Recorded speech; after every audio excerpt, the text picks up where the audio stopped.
Vi quando ele abriu o sexto selo.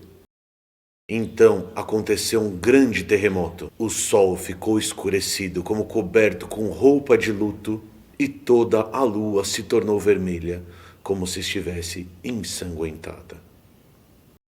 Fala galera que assiste a Babilologia, tudo bem com vocês? Aqui quem fala é Emílio Garcia e hoje nós vamos falar sobre o dia que virou noite. O vídeo de hoje começa um pouquinho diferente do que vocês imaginam. Nós vamos falar do Grande Nevoeiro de 1952. No dia 5 de dezembro de 1952, a cidade de Londres amanheceu completamente escura. Apesar do sol já ter nascido, a cidade estava coberta por um espesso nevoeiro. Inicialmente, as pessoas não estranharam essa situação, porque esse tipo de nevoeiro ele é muito comum na cidade, principalmente causado por condições climáticas. Só que nesse caso, a história não foi exatamente como os londrinos estavam acostumados. Esse nevoeiro ele se recusava a ir embora, ele ficou sobre a cidade muito tempo, praticamente 5 dias. E ele não era composto só pela umidade que os londrinos estavam acostumados. Essa névoa que ficou sobre a cidade tinha uma característica amarelada que ninguém sabia direito de onde vinha. A visibilidade era tão pequena na cidade que as pessoas não conseguiam sair de casa. O transporte público teve que parar e as escolas pararem de funcionar. O comércio também foi fechado e a vida na cidade ficou muito complicada. O nevoeiro ficou tão espesso que a visibilidade era muito baixa, as pessoas conseguiam enxergar poucos metros à frente. Isso resultou na paralisação dos sistemas públicos de transporte, no fechamento das escolas e de lojas e resultou até no fechamento de algumas fábricas. Além dessa visibilidade muito restrita, as pessoas começaram a apresentar uma dificuldade muito grande para respirar e começaram a apresentar casos de infecção do trato respiratório. Mas o que causou todo esse fenômeno em Londres? Uma coisa que a gente precisa lembrar é que em 1952 a Inglaterra ainda estava saindo da depressão pós-guerra e o país passava por grandes dificuldades econômicas. A equipe econômica liderada pelo primeiro-ministro Winston Churchill resolveu vender o carvão mineral de alta qualidade que eles produziam, porque esse carvão tinha um alto valor de mercado, para impulsionar a economia. O problema que isso gerou é que o carvão que ficou para ser queimado nas fábricas e nas casas da própria Inglaterra, ele era de baixa qualidade, muito rico em enxofre. No dia 5 de dezembro aconteceram duas coisas que resultaram no grande nevoeiro. A primeira foi o aumento da queima de carvão para a produção de calor para esquentar as casas. Isso aconteceu porque naquele ano particularmente o inverno estava sendo muito rigoroso. Esse aumento da queima de carvão, junto com o funcionamento das fábricas que cercavam Londres e o funcionamento dos veículos, fez com que a quantidade de partículas e principalmente de enxofre na atmosfera aumentasse demais. Isso, associado às condições climáticas, principalmente de frio e de vento, fez com que a massa de ar se estabelecesse em cima da cidade e não se movimentasse, acumulando cada vez mais fuligem e poluição. Apesar de algumas pessoas apontarem na época para esse problema, as autoridades londrinas diziam que não tinha nada a ver com as fábricas, que a grande questão era uma questão climática, que isso acontecia sempre em Londres e que o que eles deveriam fazer era esperar essa situação passar. 4 ou 5 dias depois, foi realmente isso que aconteceu. O vento mudou, a temperatura aumentou e a poluição foi retirada da cidade. Quando essa poluição foi embora, as pessoas começaram a perceber os estragos que aconteceram na cidade.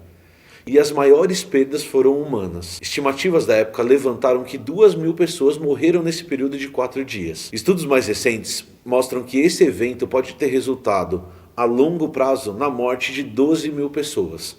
Pessoas que morreram durante os 4 dias e pessoas que ficaram doentes e pagaram essa conta ao longo dos próximos meses. O nevoeiro em Londres ele foi tão espesso que as pessoas descreviam esse ambiente como um ambiente noturno durante o dia. Uma coisa muito interessante de se entender é que o grande nevoeiro de Londres levou ao surgimento de leis de ar limpo.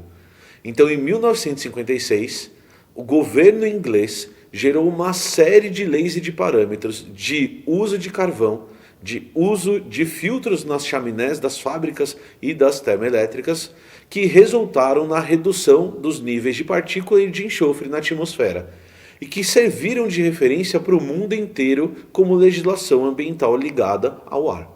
Se a gente olhar nesse gráfico que está aqui na tela, a gente consegue perceber que os níveis de poluição atmosférica em Londres, eles vêm caindo ao longo dos anos. Mas como a gente pode fazer um paralelo com a situação de Londres em 1952 e a situação da cidade de São Paulo em 2019?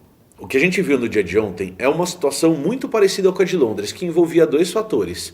Uma situação ambiental de chegada de frente fria úmida na cidade, que resultou na formação de nuvens bem baixas e bem densas, associadas a uma grande quantidade de fuligem e gás carbônico vindas das queimadas da Amazônia.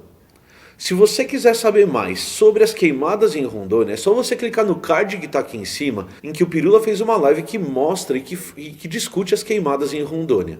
Um outro vídeo que vocês devem assistir é o outro vídeo que está aqui no card do fantástico Davi Calazans, em que ele explica a importância da Amazônia e como os grandes corredores de ventos vindos de lá tendem a trazer umidade para o sudeste brasileiro. Nesse caso foram esses corredores que trouxeram a fuligem das queimadas. O que nós como sociedade deveríamos fazer é começar a nos preocupar. Além da derrubada da Amazônia ter aumentado significativamente esse ano, em mais de 200%, as quantidades de queimada que têm acontecido também aumentaram demais, atingindo um pico histórico esse ano. Algumas pessoas têm discutido e argumentado que as queimadas nesse tipo de ambiente elas são comuns, principalmente porque eles estão passando pelo período de seca natural que acontece nesses lugares. Em parte, isso é verdade. O que acontece geralmente nesses ambientes é um grande acúmulo de matéria orgânica durante o crescimento das plantas. Quando a gente entra nessa época seca, essa matéria orgânica ela cai no solo e ela começa a secar. O que se espera, no entanto, é que as queimadas vão acontecer no final do período seco e começo do período úmido, quando as chuvas voltarem e os raios produzidos pela chuva atingirem essa matéria orgânica no solo, causando incêndios. Só que esses incêndios eles não tendem a ser tão intensos e tão extensos, porque logo depois desse raio há uma tendência de chover. Então, apesar desses eventos de queimada realmente acontecerem nesses ambientes, eles estão acontecendo no começo do período seco e não no final, como acontecia naturalmente. Isso é uma possível evidência de que essas queimadas elas têm uma origem antrópica e não uma origem ambiental. Essa origem antrópica muito provavelmente está ligada ao dado anterior do aumento de derrubada de floresta que a gente teve esse ano. Além disso, nós aqui do Sudeste, nós só demos atenção para esse problema o dia que São Paulo escureceu às 3 horas da tarde. As cidades próximas às áreas de queimada têm sofrido esse fenômeno de grande quantidade de fuligem e de poluição no ar há dias, há semanas, há meses. A gente só não presta atenção nisso porque isso está acontecendo longe demais da gente. Então, galera, o que a gente deveria fazer era aprender com Londres. Era desenvolver novas leis para proteger o nosso ambiente e garantir tanto a qualidade ambiental quanto a qualidade das pessoas que vivem no nosso país. É isso, espero que vocês tenham gostado desse novo formato. Até a próxima, um abraço.